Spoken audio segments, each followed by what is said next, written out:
back to Authentically Blonde. I'm Casey. And I'm Lexi, and today we're going to be talking about our background with mental health, and honestly, we're going to be exposing ourselves. Yeah. So, disclaimer. Just full disclaimer, you're gonna learn a lot more about, besides where we're from and how old we are. So we're kind of just going to talk about like the stigma that we feel like we have had about mental health and kind of how we've grown through that process.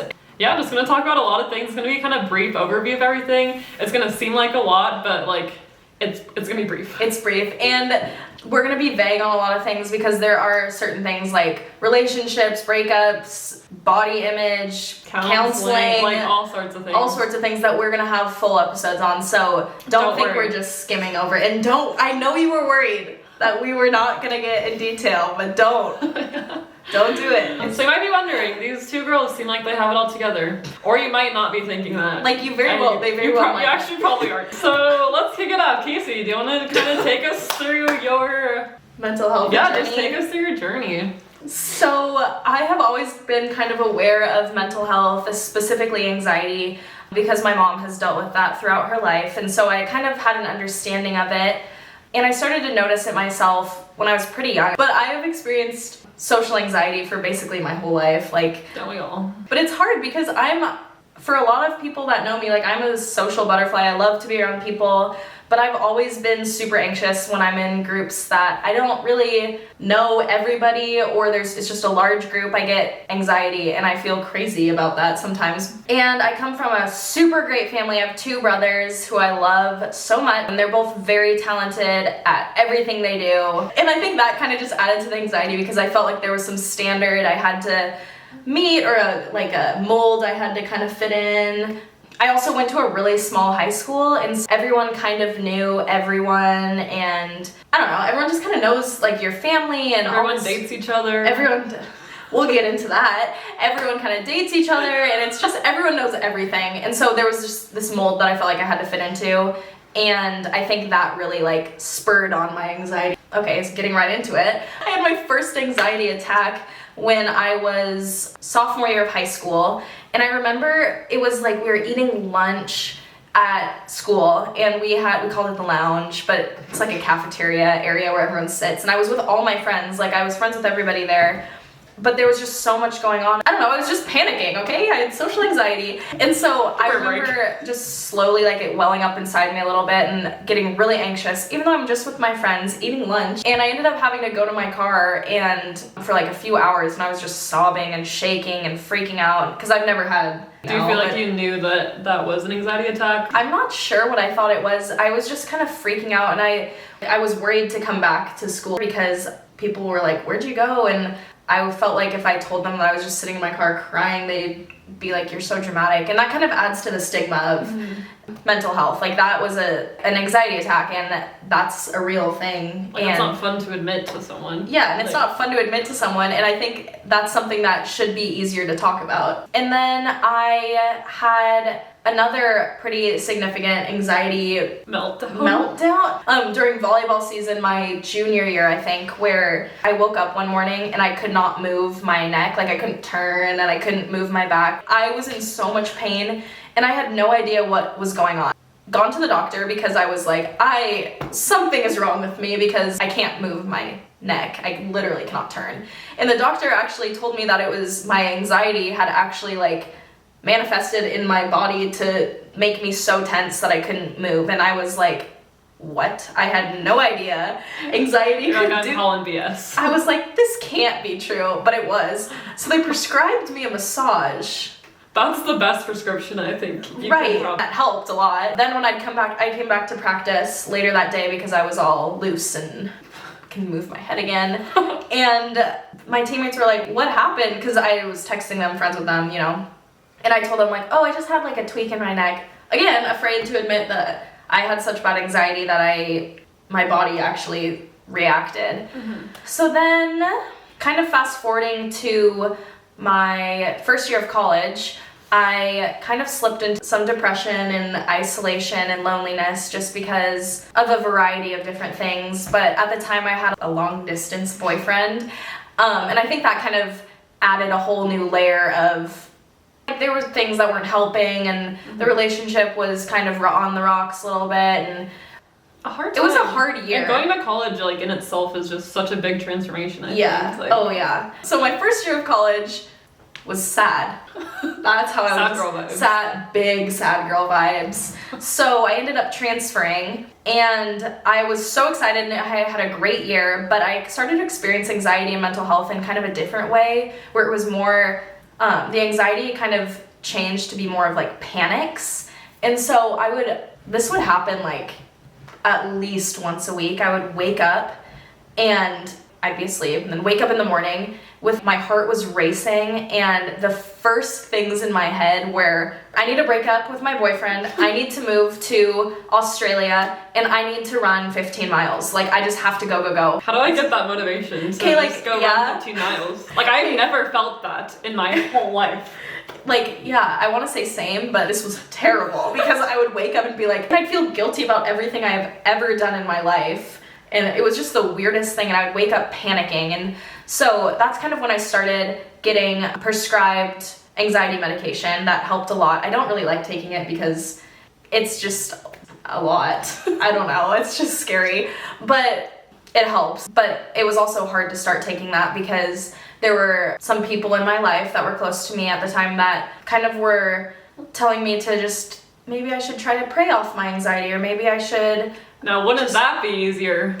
Like, I haven't tried to pray off my anxiety. Like, I've grown up religious, and so my whole life was trying to pray and just being like, God, please take this anxiety from me. Like, I can't do this. So when these people would tell me that I should just trust that God would take my anxiety away instead of have medication, that was kind of hard, and that kind of furthered the stigma around mental health in general, because I'm like, I feel even more like a crazy person than I did before. Like, this isn't working. What do I do now? Yeah, right. And just kind of another thing on top of this anxiety is I've always had a huge struggle with my body image. So even starting as young as probably middle school, I would fall into like really unhealthy habits where I would just be careful about what I ate throughout the day. In high school, I literally ate 3 pretzels and a bottle of water for lunch every day. That sounds horrible. And then went and had 3-hour sports practices. So so then I'd come home and binge eat and then feel terrible about myself, and it was awful. Or I'd go into stages where I'd just overwork myself, like working out. So body image has always been kind of a hard thing. So when the anxiety kind of came on top of that, my mom was like, I think you should go to counseling. And I was honestly offended. Me? Counseling? Like, how dare she say that I need counseling? And I was really offended. And I was like, you know what? I'm not gonna go to counseling. None of my friends go to counseling, so I'm not gonna go to counseling. Great logic. And I was embarrassed too, because like I said, none of my friends went to counseling, so I didn't really want to talk about it and go to counseling and be weird and all that stuff. So then after my sophomore year, me and my long-term boyfriend broke up. I was distraught. That's kind of when me and Lexi got really close, actually. I'm like, girl, let's do this. We're gonna get through this. It was like hot girl summer, but I was really depressed and sad.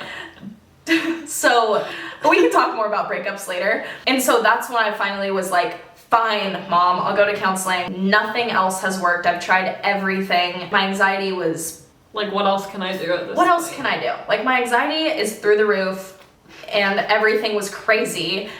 So I went to counseling, and it was literally the best thing ever. Don't you just hate when your mom's right? Like, Literally. And then finally I was like, fine, Mom, you're right. Gosh dang it. Like, I loved it. Every second of it. Since I went to counseling, I kind of was like, you know what? This is when we need to talk about stigma, because I have waited this long to go to counseling, and it has changed my life. And through counseling, I kind of have learned importance of good friendships and talking through your feelings and talking through when you're experiencing hard things regarding your mental health, body image, anything. Talking is always better, and both of us are really good talkers. So that's kind of like my story through this navigating the stigma of mental health. Obviously, very vague. very vague, and I'm not even close to mastering the stigma. I don't know, like, it's still hard to talk about. Yeah, that's kind of my story. Lexi? So kind of about my story, I've grown up, I was always a super anxious child, and I was super shy, very introverted, Didn't really talk to, like, I didn't speak out in class, stuff like that. So I was kind of anxious, but then like the first time I feel like that my anxiety like really manifested itself was 8th grade. I was sitting in math class and I was like, we were just learning whatever.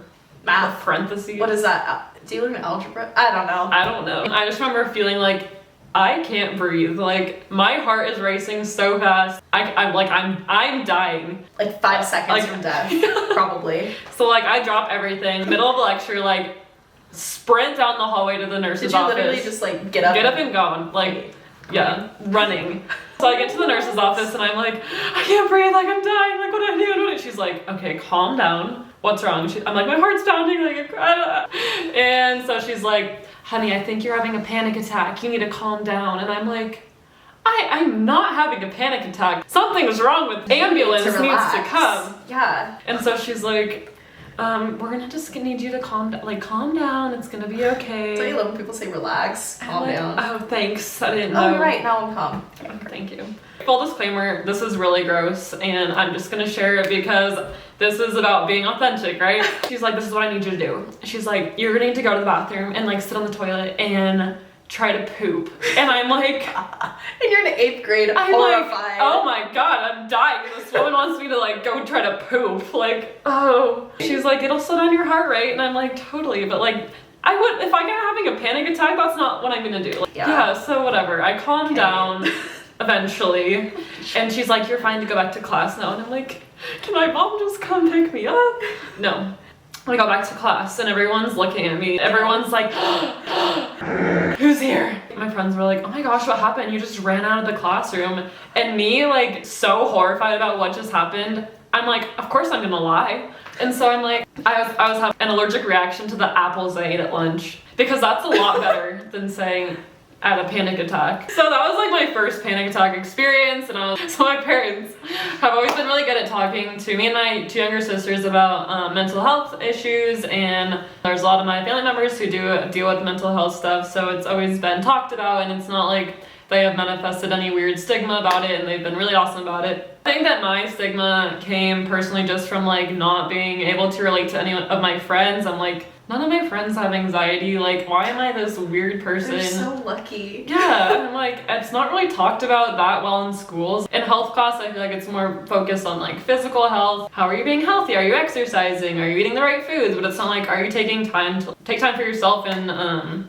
Control your anxiety and that Exactly. sort of thing. yeah, so I don't know, I guess from there it got worse as I entered high school. Comparison, judgment, like all that stuff. like It's just everything. a lot. I remember thinking, oh, I don't fit in and it's this weird, awkward time. So I think in high school is when like my body image, body dysmorphia stuff really started to kick in. Being an athlete and stuff, I always wanted to have the best body, be able to perform to the best. So yeah, I would go into this unhealthy obsession of weighing myself in the morning when I woke up and like when I got home from school and then like right before bed, and it was like I'd write down the number and be like compared to the last week or the last day or whatever, and which is so unhealthy. I can't believe it. Anyways, or like kind of the same thing as Casey, like I would kind of try not to eat till like lunch and then like eat some lunch and maybe a snack before practice. At night just like go.